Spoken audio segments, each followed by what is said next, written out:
Assalamualaikum warahmatullahi wabarakatuh. Perkenalkan, nama saya Alfian Nur Hafidin. Saya dari Fakultas Teknologi Komunikasi dan Sistem Informatika dengan program studi Sistem Informasi. Di sini saya akan menjelaskan tentang jawaban dari UTS mata kuliah Sistem Pendukung Cerdas dengan dosen penguji Dr. Fauziah Eskom MMSI. Langsung saja kita ke soal yang pertama, yaitu nomor 1, buatlah sebuah tabel yang menjelaskan perbedaan antara sistem konvensional dengan sistem pakar. Lalu sistem mana yang kalian pilih? Berikan penjelasannya. Langsung untuk menuju jawabannya. Sistem konvensional, perbandingannya, ini adalah tabel perbandingan dari sistem konvensional dengan sistem pakar. Pertama, sistem konvensional, informasi dan pemrosesannya biasanya jadi satu dengan program. Lalu program tidak pernah salah, kecuali pemrogramannya yang salah. Terus biasanya tidak bisa menjelaskan mengapa suatu input data itu dibutuhkan atau bagaimana output itu diperoleh.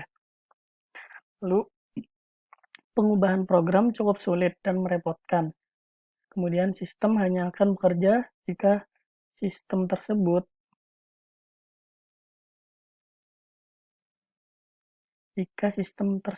sudah lengkap. Lalu eksekusi dilakukan langkah demi langkah dengan secara teliti. Secara algoritmik. Kemudian menggunakan data, lalu tujuan utamanya adalah efisiensi. Kemudian saya akan membacakan data dari sistem bakar, tabel dari sistem bakar ya. Pertama, basis pengetahuan merupakan bagian terpisah dari mekanisme inferensi. Yang kedua, program bisa saja melakukan kesalahan. Yang ketiga, penjelasan adalah bagian terpenting dari sistem bakar. Yang keempat, pengubahan pada aturan atau kaidah dapat dilakukan dengan mudah. Dan selanjutnya, sistem dapat bekerja hanya dengan beberapa aturan. Kemudian, eksekusi dilakukan pada keseluruhan basis pengetahuan secara heuristik dan logis. Lalu, menggunakan pengetahuan, kemudian tujuan utamanya adalah efektivitas. Untuk soal nomor 1 ini, saya lebih memilih sistem pakar, karena dilihat dari pengertiannya saja, sistem pakar atau expert system secara umum adalah sistem yang berusaha mengadopsi pengetahuan manusia ke komputer, agar komputer dapat menyelesaikan masalah seperti yang biasa dilakukan oleh para ahli. Atau dengan kata lain, sistem pakar adalah sistem yang didesain dan diimplementasikan dengan bantuan bahasa pemrograman tertentu untuk dapat menyelesaikan masalah seperti yang dilakukan oleh para ahli. Diharapkan dengan sistem ini, orang awam dapat menyelesaikan masalah tertentu, baik sedikit, rumit, ataupun rumit sekalipun, tanpa bantuan para ahli dalam bidang tersebut. Sedangkan bagi para ahli, sistem ini dapat digunakan sebagai asisten yang berpengalaman. Lanjut untuk soal nomor yang kedua, itu berikan penjelasan apakah ini masuk dalam kategori sistem pendukung cerdas, dan adakah aplikasi yang telah diciptakan oleh mahasiswa berkaitan dengan AI robot seperti ini. Jika ada, berikan sebuah contoh aplikasi tersebut. Di sini gambar ini termasuk menggunakan teknologi Jarvis. Pendiri sekaligus CEO Facebook, Mark Zuckerberg, memiliki asisten pribadi virtual yang terkoneksi dengan gawai dan rumahnya. Asisten pribadi virtual tersebut dinamakan Jarvis, sama dengan nama asisten virtual yang diciptakan oleh Tony Stark dalam kisah Iron Man. Jarvis yang menggunakan suara aktor Morgan Freeman ini membantu Zuckerberg bangun pagi, memonitor rumah, memilihkan baju abu-abu khas dirinya, hingga memasak sarapan untuknya. Uniknya, asisten virtual tersebut mampu berbicara dengan putrinya dalam bahasa Mandarin ketika tidak ada yang memperhatikan, layaknya Alexa, Amazon Echo, Siri, Apple, Cortana, Windows, dan Google Now. Jarvis yang memiliki kepanjangan dari Just a Rather Very Intelligent System ini bisa diaktifasi menggunakan suara atau kata-kata dan dapat terkoneksi dengan berbagai macam objek di dalam rumah. Waduh, sangat cerdas sekali ya. Lanjut untuk soal nomor yang ketiga. Dari penjelasan yang kalian berikan pada soal nomor 2, tuliskan pula kelebihan dan kelemahan dari sistem yang ada pada Jarvis robot asisten tersebut. Langsung saja saya jawab.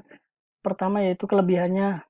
Satu, fasilitas voice recognition pada Jarvis sangat mempermudah user untuk berinteraksi bahkan tanpa menggunakan tangan, karena cukup dengan perintah suara, bahkan dalam bentuk bahasa natural dapat dipahami oleh Jarvis.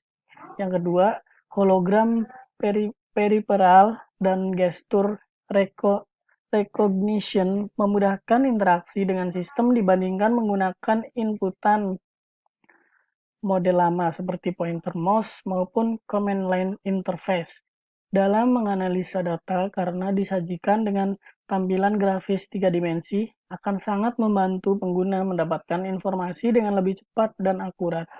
Yang ketiga, tampilan pada layar maupun holographic sangat membantu user untuk mengetahui informasi langsung dari sisi pandangan yang dihadapinya saat menggunakan GPS konvensional misalnya. Terkadang pengguna masih perlu mengarahkan pandangan bergantian antara fokus ke depan saat mengemudi dan sambil melihat layar GPS. Pada sistem Jarvis di helm Iron Man, semuanya tampil langsung bersama dengan objek yang dapat dilihat oleh mata. Informasi yang ditampilkan bersifat real-time dan memiliki akurasi tinggi, bahkan pada beberapa kejadian, Jarvis dapat memberi bantuan navigasi dan membidik musuh secara otomatis lebih cepat dari yang dapat dilakukan oleh manusia biasa. Lalu saya akan membacakan kekurangannya. Yang pertama, pengenalan suara membutuhkan beberapa perintah tegas seperti lafal dan intonasi yang jelas agar dapat dipahami dengan baik oleh Jarvis.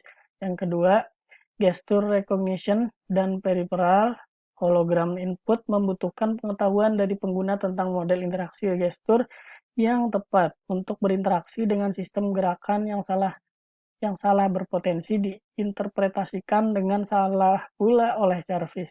Yang ketiga, tampilan pada layar holographic memiliki bentuk tampilan yang semi-transparan sehingga terkadang terganggu oleh background yang ada. Ini berbeda dengan layar konvensional di mana tampilan bersifat solid, bukan semi-transparan.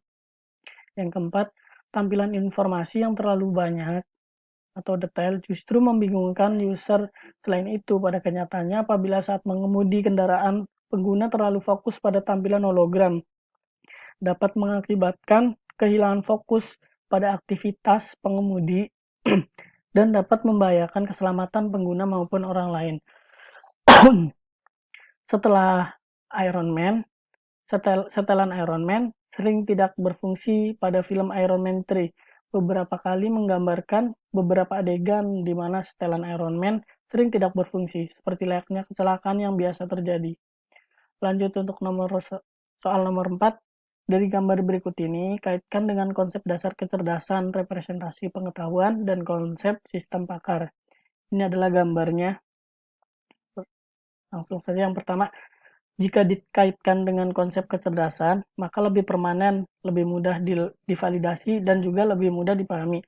Yang kedua, jika dikaitkan dengan representasi pengetahuan, maka dapat membuat objek dan relasi menjadi jelas.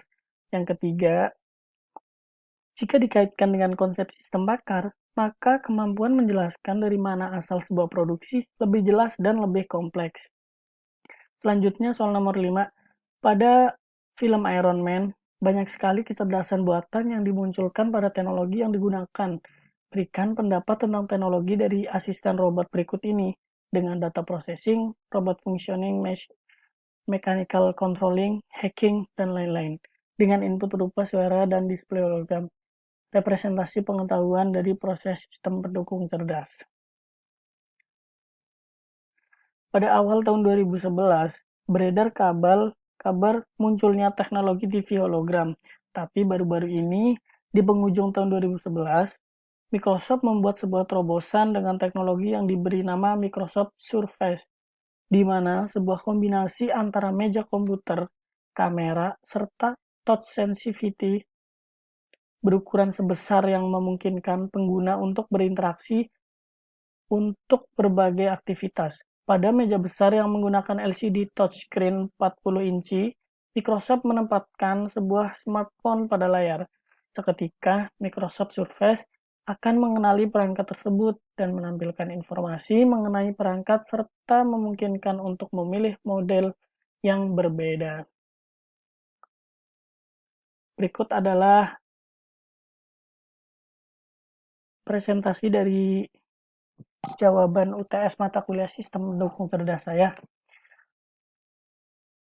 Cukup sampai di sini saja kira-kira itu yang bisa saya sampaikan dan saya paparkan di sini untuk jawaban saya.